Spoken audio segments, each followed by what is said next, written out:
A análise heurística é uma das ferramentas mais utilizadas dentro do design digital.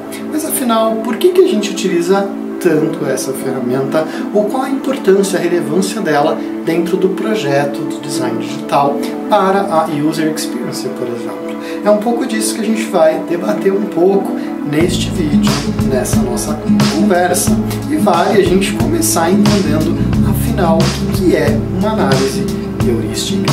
A análise heurística pode ser compreendida como a avaliação que a gente faz nas interfaces ou nos fluxos que nós vamos nos deparar utilizando critérios pré-definidos. Esses critérios podem ser dos mais diversos e a gente pode criá-los ou mesmo usar o que já existe no mercado para olhar para essas experiências que nós estamos avaliando. É muito interessante e talvez muito valioso utilizar a análise heurística, principalmente quando a gente está se aproximando de um problema, a gente está começando a abordar a análise de uma experiência, de um site ou de um aplicativo novo, porque nós vamos lidar com uma complexidade muito grande. E é aí que é o forte da análise heurística. Quando a gente tem que lidar com uma situação muito complexa, as heurísticas nos ajudam a fatiar essa complexidade e saber, pelo menos, por onde começar a atuar e propor, então, soluções. Como eu disse, a análise heurística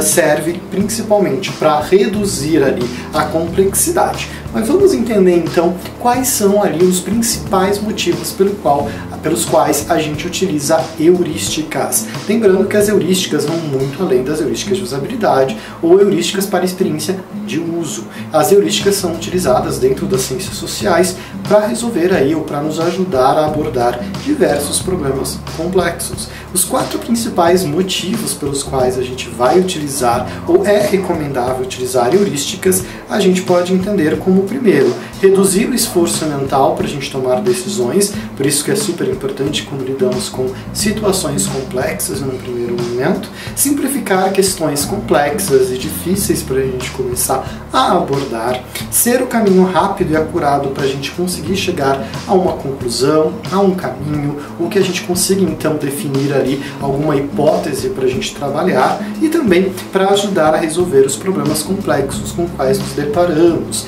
É importante lembrar sempre que as heurísticas, elas nos facilitam o caminho, nos ajudam no primeiro momento, principalmente, a entender como abordar uma experiência, um site, como melhorar um site, um aplicativo, um serviço digital, um produto digital que nós vamos trabalhar, mas vale sempre tomarmos cuidado com os nossos vieses, que é basicamente olhar para a análise, para um ponto da heurística, aplicá-lo sem depois se aprofundar nele, sem talvez trazer ali um olhar crítico para aquilo que a gente está aplicando. É um caminho, é um facilitador, mas deve ser utilizado, claro, com cautela, para que a gente tenha ali algum tipo de consciência muito bem definida sobre o que estamos fazendo e quando e por que estamos fazendo aquilo.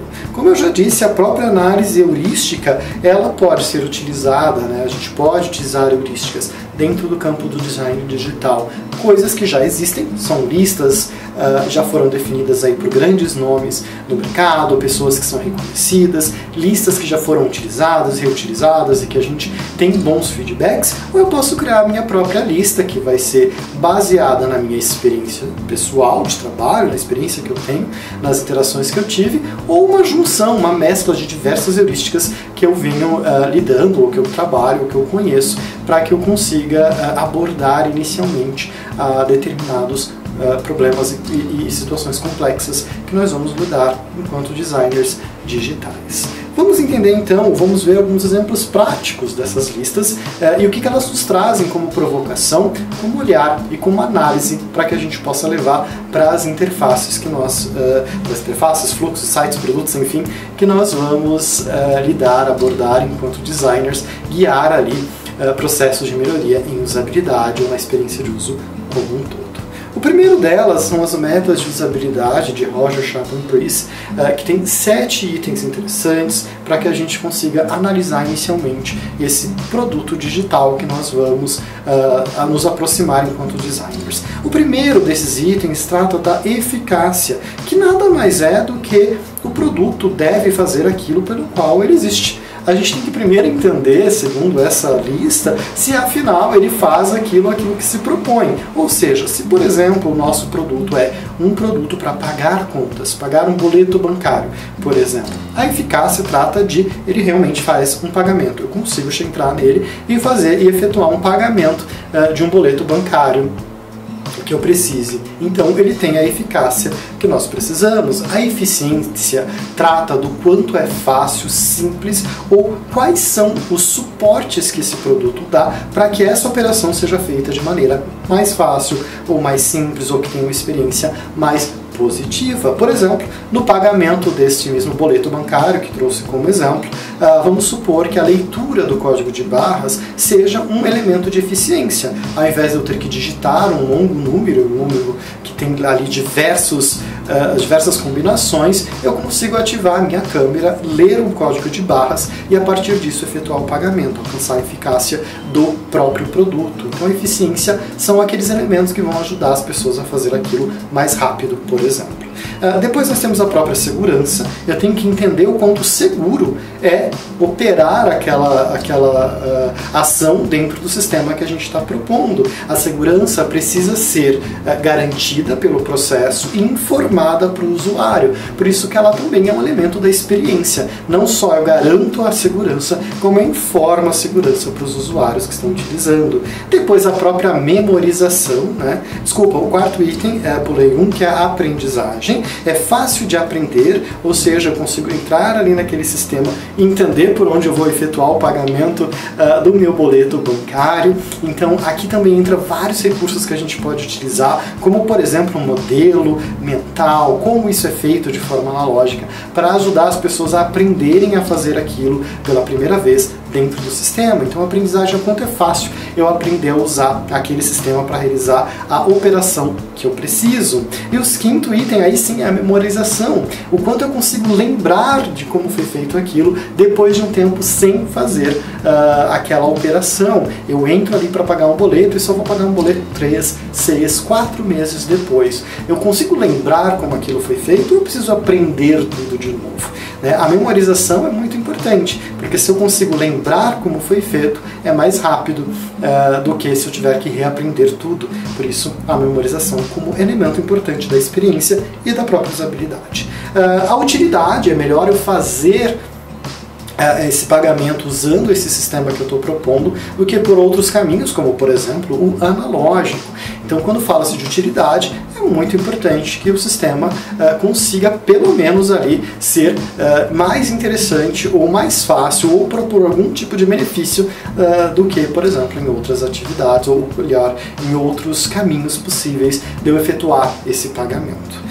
E por último, os interesses subjetivos, que é a camada que a gente coloca então para reforçar a experiência que a gente está proporcionando a esses usuários ao efetuar o seu pagamento usando o nosso serviço, a nossa solução. Então, se ele é divertido, agradável, motivador, se ele incentiva a criatividade, se é interessante, enfim, o que tem ali que engaja as pessoas a efetuar essa operação ali dentro. Claro que quando eu falo aqui sobre interesses subjetivos e falo sobre pagamento de contas, que foi o exemplo que eu apresentei, a gente vai trabalhar isso de uma maneira bastante equilibrada, porque o interesse subjetivo de um pagamento de conta vai ser bem mais escasso do que, por exemplo, se eu falar do interesse subjetivo ao, por exemplo, tirar uma foto e postar nas redes sociais. São momentos diferentes e precisam ser tratados de formas diferentes. Mas aqui a gente pode ver pelo menos os 7 itens da lista das heurísticas de meta de usabilidade que foram propostas aí por esses 3 autores e que a gente pode utilizar nos nossos cenários, nos nossos contextos.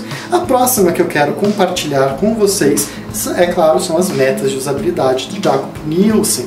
Nielsen, que aí é uma das maiores referências que nós temos em usabilidade, um pesquisador e escritor de bastante renome e que criou então, trouxe na verdade, elaborou para a gente aí as metas de usabilidade, que são 10 metas que nós devemos seguir ou que nós devemos aplicar para entender se o sistema que estamos criando, se a solução digital, o produto digital, enfim, o serviço, se estão atendendo o mínimo que se espera da usabilidade para os usuários. Ele vai trazer então como item 1, a visibilidade do estado do sistema, que são os feedbacks, Importante a gente pensar sobre isso. Os sistemas digitais são sistemas 100% criados, ou seja, eles não são naturais naturais da nossa natureza humana, eles são criados, e nesse sentido a gente precisa mostrar e passar a informação para o usuário do que está acontecendo, porque o usuário não tem a visibilidade do sistema como um todo, ele vai enxergar aquilo que eu, enquanto designer, propor na interface para que ele entenda o que está acontecendo. Então o feedback e o estado do sistema, a gente que vai informar para esse usuário a partir da interface. É importante que a gente entenda e informe para ele o que está acontecendo. O mapeamento do sistema e do mundo real, que são os modelos mentais, isso nos ajuda muito a compreender e facilita a aprendizagem. Por exemplo, quando a gente entende como uma coisa é feita analógica e eu consigo replicá-la no mundo digital. Hoje isso tem se tornado ainda mais fácil porque o mundo digital tem estado tão presente nas nossas vidas que há modelos do mundo digital que já podem ser replicados e que não existem equivalentes no mundo analógico, mas que aprendemos dada a nossa experiência e nossa relação com o mundo digital. Mas quanto mais eu utilizar de modelos mentais, sejam analógicos, seja do mundo offline, né, do mundo real, seja do mundo digital, melhor para facilitar as pessoas a entender como realizar a operação que elas precisam no nosso sistema. A liberdade de controle ao usuário, isso é super importante. Os sistemas e as interfaces, os serviços, são construídos para que as pessoas realizem suas operações, determinadas operações, que consigam então realizar uma necessidade, um desejo, consigam resolucionar uma dor. E é importante que a gente mostre e dê esse controle para as pessoas conseguirem realizar suas operações. Consistência e padrões, é muito importante a gente seguir isso, porque também vai ajudar na curva de aprendizagem, na facilidade de memorização, entre outros grandes benefícios que vamos ter quando a gente aplica os padrões. Não à toa, por exemplo, que os botões, né, das interfaces, todos têm algum tipo de familiaridade entre si. Já pensou se cada botão de cada interface, de cada site que você entra, fosse completamente diferente? Significaria que você teria que aprender quais são os botões e como eles funcionam a cada novo site que você entra. Então a consistência não é só para o próprio portal, mas por isso a gente usa modelos mentais aí para nos ajudar em outros momentos. A prevenção de erros, e a prevenção de erros é sempre melhor do que corrigir ou resgatar de um erro, né? Então Nielsen nos traz essa provocação, a gente prevenir que o usuário erre, evitar que ele erre, novamente como é um sistema artificial, né? Um sistema digital criado por nós, designers, engenheiros de software, enfim, todos nós que vamos elaborar esse sistema, essa operação, é importante que a gente ajude a prevenir erros, porque alguns erros a gente já vai reconhecer, entender, e eu posso ajudar o usuário a não cometê-los. Um exemplo muito simples dentro de um formulário, por exemplo, usar uma máscara ou informar, olha, aqui você só pode colocar números, por exemplo, são coisas que eu vou ajudar o usuário a não errar um preenchimento, por exemplo, de um formulário. Um exemplo bastante simples, mas que mostra como a gente pode começar a prevenir que o usuário erre. Reconhecer ao invés de lembrar.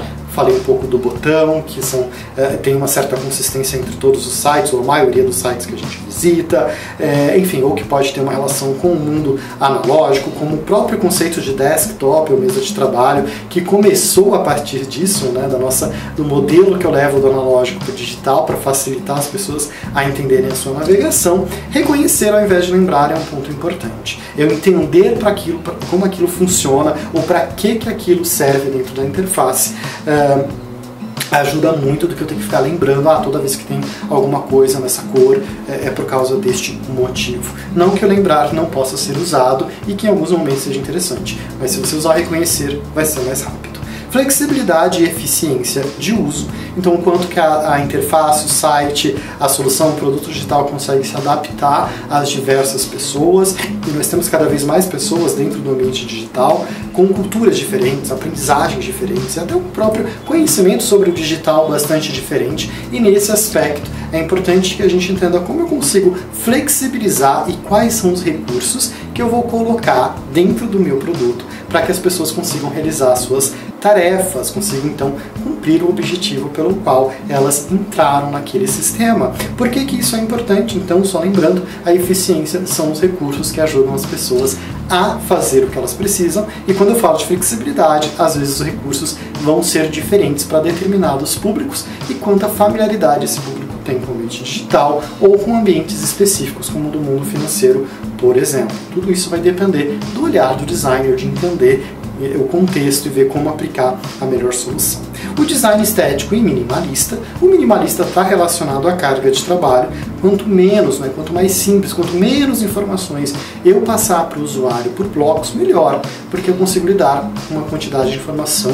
A minha capacidade, a nossa capacidade humana de lidar com informação, ela é ilimitada, ela tem o seu próprio limite. Então, se eu consigo diluir essas informações, fica muito mais fácil lidar com menos informação por vez do que eu passar muita informação para a pessoa de uma vez só, tá? E o design estético está relacionado ao tipo de estética que vai ser aplicada à interface, à solução, ao produto, ao sistema que nós estamos elaborando.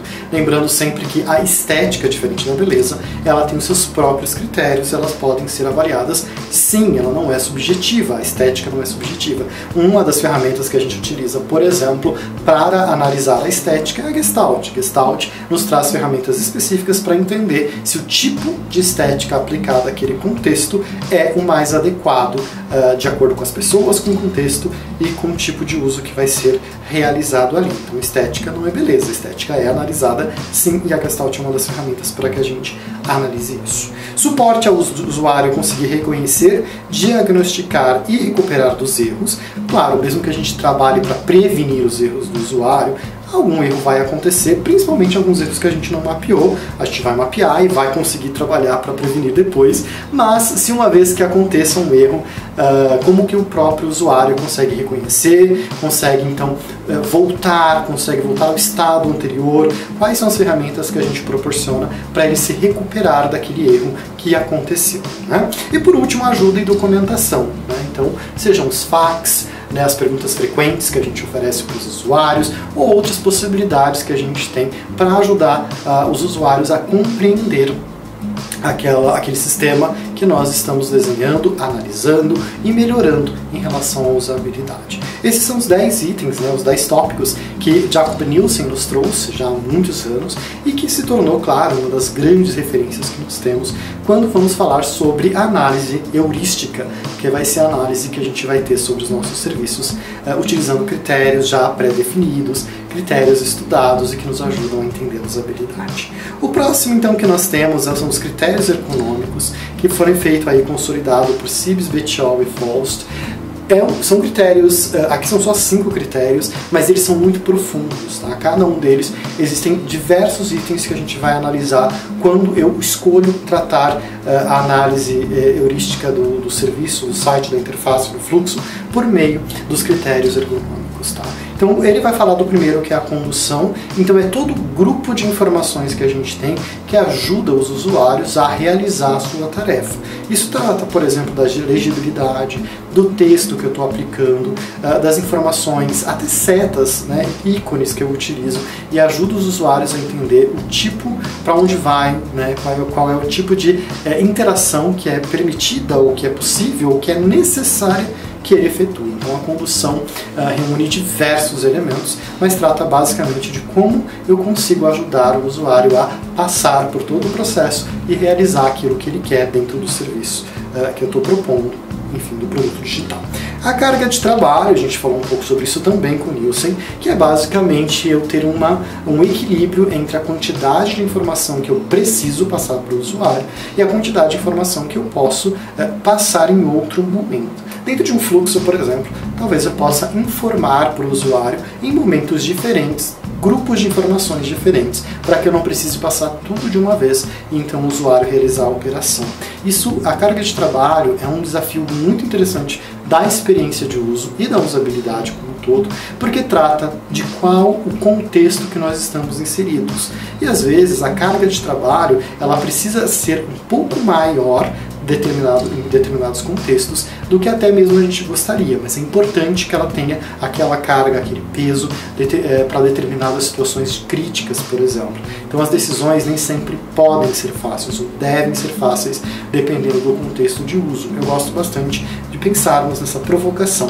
A gente sempre procura a menor carga de trabalho, mas nem sempre a menor carga de trabalho talvez seja o melhor para o seu contexto.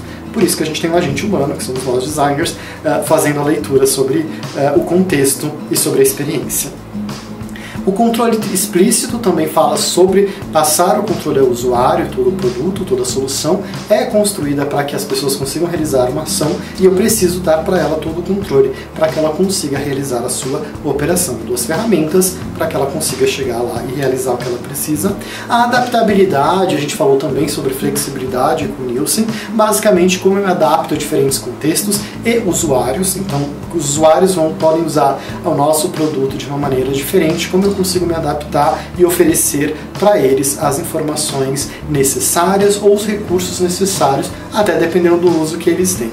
E por último, claro, a gestão de erros, novamente, como vimos também com o Nielsen, como a gente falou bastante, a gestão de erros é muito importante, porque uma vez, eu vou repetir, nós designers, engenheiros de software, nós que trabalhamos com o mundo digital, nós criamos as soluções digitais, elas são artificiais. Qualquer ferramenta que a pessoa precise para interagir com esse sistema, nós, que somos os projetistas, que somos responsáveis por disponibilizar para esses usuários. Por isso a gestão de erro é super importante. No mundo analógico, no mundo real, digamos assim, quando algum erro acontece, nós vamos usar as ferramentas que estão ao nosso redor, que foi oferecida talvez pela natureza. No caso do mundo digital, para que a gente consiga fazer a gestão do erro, nos recuperar deste erro, nós vamos contar com aquilo que o designer, que o projetista colocou e disponibilizou ali dentro do sistema. Por isso é importante muita atenção para o contexto da gestão de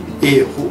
E agora falar um pouco da Abby Covert, que traz para a gente as suas próprios 10 princípios para a análise heurística que ela utiliza. É uma das ferramentas que eu mais gosto, eu acho muito bacana, e ela mistura muito, né? Eu trouxe aqui até um apanhado geral, porque ela mistura um pouco de tudo que vimos até agora e traz um pouco desse contexto, inclusive algumas perguntas para nos facilitar a entender como aplicar cada uma desses elementos que a gente está vendo aqui. Então, o primeiro que ela fala é do encontrável, se é fácil de ser localizado, se eu consigo encontrar facilmente o que eu preciso dentro da interface, da experiência, do produto que nós desenvolvemos digitalmente. Então eu tenho que olhar para a interface e encontrar facilmente o que eu procuro. Esse é o primeiro item que ela vai nos trazer aqui como uma análise, uma possibilidade de análise heurística para o mundo digital. O segundo é se é acessível, se é fácil de ser acessado e navegável. Parece simples esse ponto, mas vamos lembrar que a acessibilidade é muito amplo, principalmente porque teremos pessoas diferentes trabalhando e mexendo e interagindo com as nossas soluções. Então, quando eu falo de acessibilidade, isso é um pouco mais amplo do que pode parecer no primeiro momento. Se é claro, se eu consigo rastrear facilmente o que está acontecendo. Agrupamentos nos ajudam muito a isso, né? Se eu consigo analisar, olhar, rastrear e entender onde estão os elementos que eu preciso. Se ele é comunicativo, né? Ou seja, se eu tenho a informação no tempo certo. E quando eu falo de informação no tempo certo, é um pouco até do que a gente fala de carga de trabalho. Então, eu informo para o usuário aquilo que ele precisa saber no momento que ele precisa saber. Eu não vou informar tudo antes nem tudo depois. Eu vou informar no momento que faça mais sentido e seja mais adequado na experiência. Se é útil, ou seja, se a gente pode fazer o que a gente precisa dentro dele, né? A utilidade é muito importante. Então, oferecer a utilidade para aquele sistema é algo bem importante e pode parecer que não, mas às vezes a gente escapa justamente no ponto da utilidade. Se é confiável, aqui falando um pouco de segurança, falamos já disso em outros pontos, né? Que eu preciso não só proporcionar a segurança para as pessoas, mas eu preciso informar a segurança que eu estou proporcionando para as pessoas, para que elas consigam ter segurança e tranquilidade que elas estão num ambiente que vai ali garantir para elas uma proteção. Se é controlável, as pessoas precisam ter o controle sobre as interações dela, a gente também já viu isso em outras listas aqui. Se tem um valor, ou seja, se eu reconheço o benefício adicional daquilo como um benefício muito interessante. Eu falei benefício adicional relacionado à utilidade, então ele é útil e tem um benefício bacana, ele tem um valor acima disso, porque a utilidade supostamente todos os nossos concorrentes vão ter, então eu preciso entender o valor daquilo além da utilidade.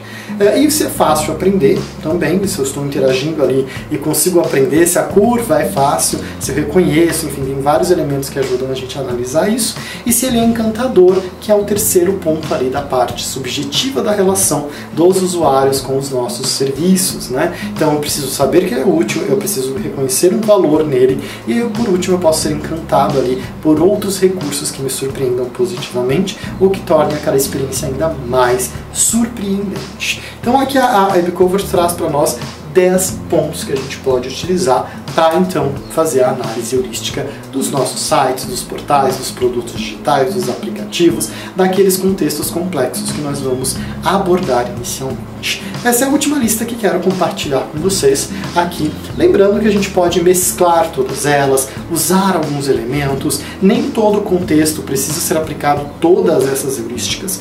Então, um exemplo, se você identifica que num produto que você trabalha nem a utilidade foi alcançada, não adianta falar de valor ou de encantamento. Eu preciso primeiro oferecer a utilidade. Quando eu tenho a utilidade, eu posso então falar sobre valor, eu posso falar sobre encantamento, eu posso falar sobre outros itens. Por exemplo, se você não tem a segurança também, não é capaz de proporcionar segurança para o usuário, informar essa segurança, também não adianta eu trabalhar com outros elementos aqui da heurística, porque eu preciso ter isso muito bem definido. Então o designer vai usar essa ferramenta, olhar para essas diversas possibilidades e a partir da análise do próprio contexto selecionar aquilo que é mais importante de analisar e de trazer possíveis soluções num curto prazo. Com o tempo e a experiência e a profundidade que a gente tem sobre os produtos que nós nos aproximamos, é natural que a gente faça isso de uma maneira muito mais orgânica, que a gente não utilize necessariamente a lista, porque naturalmente a gente vai sabendo para onde ir. Mas no primeiro momento isso ajuda muito a gente a se aproximar dos problemas que a gente tem para resolver. Então é isso, quem puder, curta, inscreva-se, compartilhe, comente aqui o vídeo, ajuda bastante. Lembrando sempre que todas essas informações mais profundas estão no site www.faberhaus.com.br. Lá tem a reunião de todas essas informações, dos modelos das análises heurísticas, e fala um pouco mais sobre elas, sobre como usar, enfim, e como vem utilizando. E aqui também tem as referências que foram utilizadas para compor esse material que vimos aqui no vídeo de hoje. Fica também para que a gente consiga aprofundar ainda mais quem se interessar para o assunto, ou, claro, quem já vem utilizando aqui, entender de onde veio essas referências. E é isso aí, quem quiser conta para mim um pouco como que vocês têm feito análise heurísticas, como que vocês usam a análise heurística. Eu fico por aqui, muito obrigado e até o próximo vídeo.